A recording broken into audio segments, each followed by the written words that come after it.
அகன்ற காட்டின் ஓரத்தில் அமைதியாக இருந்த ஒரு கிராமம். அங்கே வாழ்ந்து கொண்டிருந்தது ஒரு வயதான யானை. அவளின் பெயர் மாயா. ஒரு காலத்தில் அவள் பெருமையுடன் ஊர்வலங்களில் நடந்தவள். ஆனால் காலம் கடந்தது. அவள் மெதுவானாள். மக்கள் அவளை மறந்தார்கள்.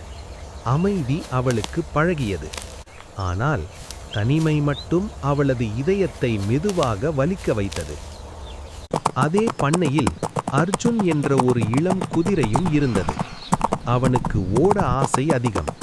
ஆனால் ஒரு பழைய காயம் அவன் காலில் பலவீனம் விட்டுச் சென்றது. மற்ற குதிரைகள் பறந்தது போல ஓடின. அர்ஜுன் மட்டும் நின்று பார்த்தான்.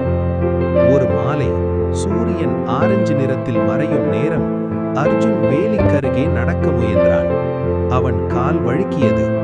அவன் கீழே விழுந்தான். எழுந்து நிற்க அவனால் முடியவில்லை. அதை தூரத்திலிருந்து பார்த்த மாயா மெதுவாக அவன் அருகே வந்தாள். அவள் தும்பிக்கையை நீட்டி மெதுவாக அர்ஜுனை தூக்கி மீண்டும் நிற்க உதவினாள்.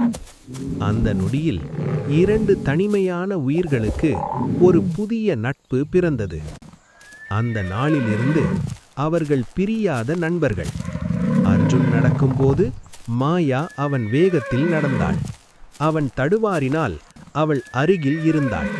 அவள் சோர்வாக இருந்தால் அவன் தன் தலையை அவள் காலில் சாய்த்து கொண்டான்.